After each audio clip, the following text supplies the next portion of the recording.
Halo, salam teman-teman sekalian. Sekarang kita akan berlanjut ke diskusi terkait filtrasi ya. Sebelum masuk ke teori yang lebih detail terkait filtrasi, saya perlu menyampaikan terkait prinsip pemisahan dari proses filtrasi itu sendiri.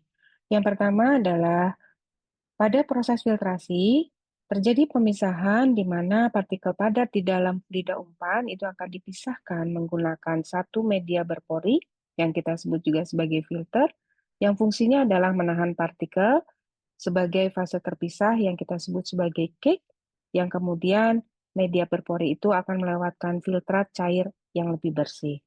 Jadi kalau kita perhatikan pada gambar di samping ini, slurry itu akan masuk di bagian atas, kemudian di sini ada media berpori, yaitu media filternya, maka padatan akan tampil atau akan menumpuk di bagian atas dari media berpori ini, yang akan melewatkan pula filtrat yang lebih bersih. Oleh karena itu, di dalam proses filtrasi ini ada beberapa istilah yang akan kita gunakan. Yang pertama, umpan. Umpan ini berupa campuran dari fluida dan partikel. Fluidanya dapat berupa gas atau cairan, dan partikel padatnya itu bisa terdiri dari berbagai macam ukuran, terdiri dari berbagai macam bentuk, dan partikel ini bisa berupa agregat maupun partikel individu. Lalu istilah yang kedua adalah media filternya sendiri, di mana media filter ini bisa saja berbagai macam bahan, di antaranya adalah paper filter, ataupun kain, ataupun serbuk, gitu ya, dan banyak lagi. Kemudian istilah yang ketiga adalah produk. Produk ini adalah hasil yang mau kita ambil. Bisa berupa cake-nya atau kita mau ambil filtratnya. Nah, pada proses filtrasi, tentu kita harus mengenal berbagai jenis filter. Ada 3 jenis filter yang akan kita bahas. Yang pertama adalah cake filter.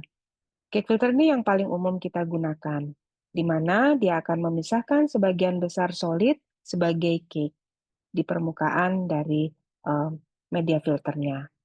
Sedangkan yang jenis kedua itu adalah clarifying filter. Ini ada pada gambar B, di mana pada clarifying filter itu digunakan untuk menghilangkan sebagian kecil solid sehingga dapat menghasilkan gas yang lebih bersih.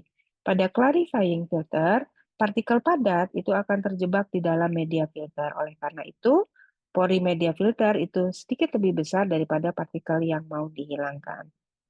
Jenis yang ketiga itu adalah cross flow filter, di mana pada cross flow filter di sini ada umpan suspensi yang mengalir akibat adanya beda tekanan dengan kecepatan yang cukup tinggi saat dia melewati media filter. Sehingga akan terbentuk lapisan tipis di permukaan media filter, ya, sehingga kita bisa melihat bahwa di sini ada concentrated suspensionnya. Nah, namun karena kecepatan liquid yang mengalir ini cukup tinggi pada cross flow filter, maka liquid ini akan mempertahankan lapisan tersebut. Oke, kita masuk ke jenis peralatan filtrasi. Ada beberapa kategori yang membedakan jenis dari peralatan filtrasi ini. Jadi, peralatan filtrasi ini dibedakan berdasarkan produk apa yang kita inginkan, apakah kita mau ambil filtratnya atau kita mau ambil cake-nya. Lalu, apakah proses itu berjalan continuous ataupun batch. Lalu dibedakan juga dengan aplikasi beda tekanan pada medium filternya. Jadi ada 2 yang membedakan. Yang pertama, apabila tekanan upstream-nya kita buat lebih tinggi daripada tekanan atmosfer.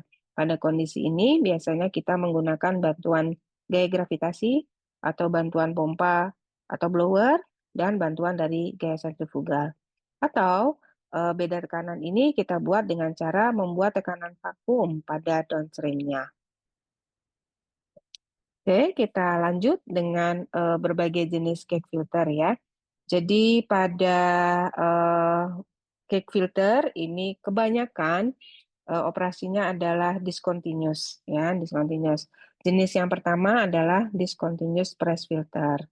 Pada discontinuous press filter ini ada jenis plate and frame press, di mana plate-nya itu bisa berbentuk circular ataupun square, bisa diposisikan vertikal atau horizontal. Jadi kalau pada gambar yang di samping ini, plate-nya itu diposisikan vertikal. Kenapa dia disebut sebagai plate and frame? Karena kita lihat di sini ini ada filter frame, kemudian di sini ada filter cloth. Jadi filter cloth ini nanti akan dijepit di antara filter frame yang kemudian disusun vertikal seperti ini. Nah, slurry-nya itu nanti akan masuk dari bagian ini ya, disemprot itu. Lalu cake-nya nanti akan menempel di bagian sini. Sedangkan filtratnya yang bersih dia akan terkumpul di bagian bawah.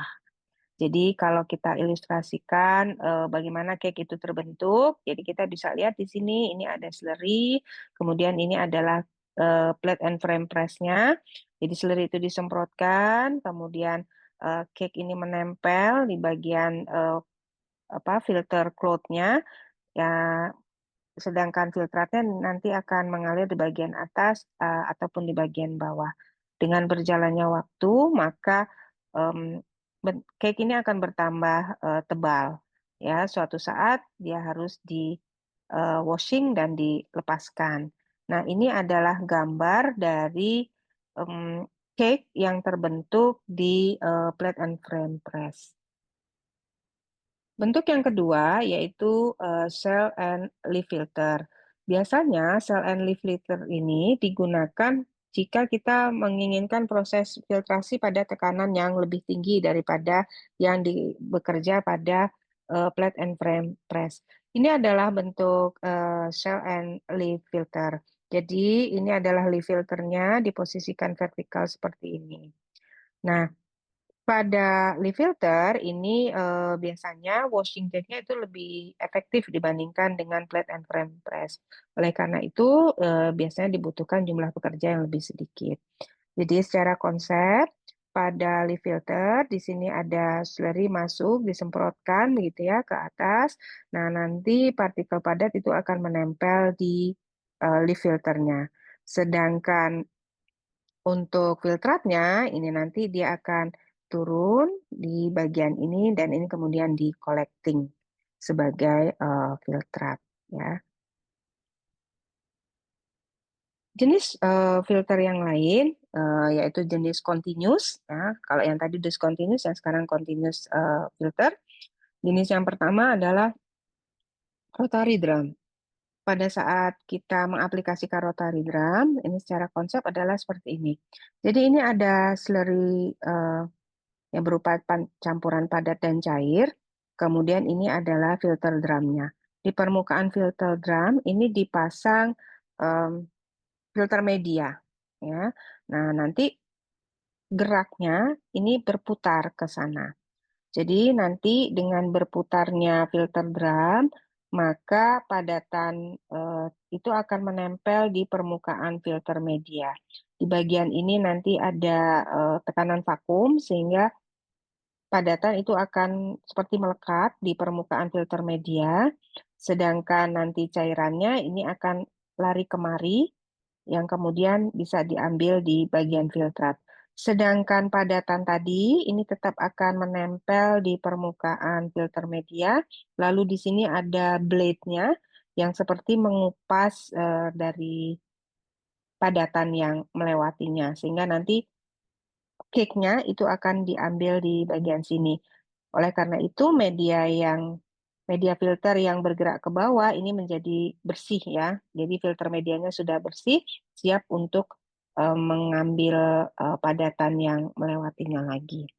Itu untuk yang rotary drum.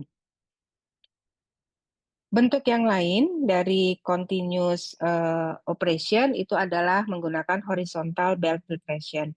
Jadi untuk horizontal belt filtration ini biasanya digunakan jika kita mau memfilter umpan yang berisi partikel yang kasar, yang mana partikel ini harus settling dengan cepat.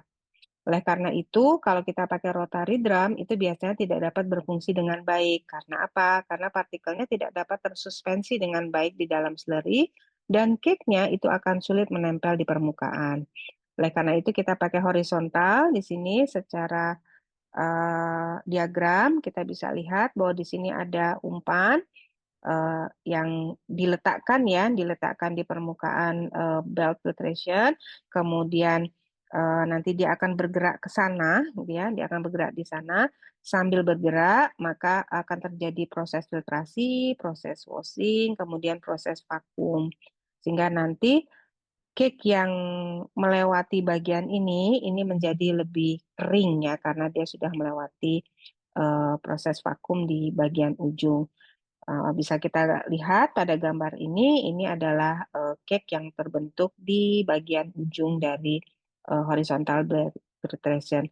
Nah, nanti di bagian ininya juga ada blade-nya, sehingga nanti uh, cake-nya itu bisa dikupas gitu ya, sehingga nanti belt itu menjadi bersih kembali.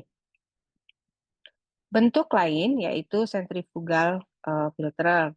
Jadi seperti pertemuan yang pertama sebelumnya, maka di sini ada ada slurry yang masuk, kemudian diputar. Karena diputar maka dia seperti terlempar padatannya, maka nanti padatan itu akan mengumpul di bagian pinggir, ya.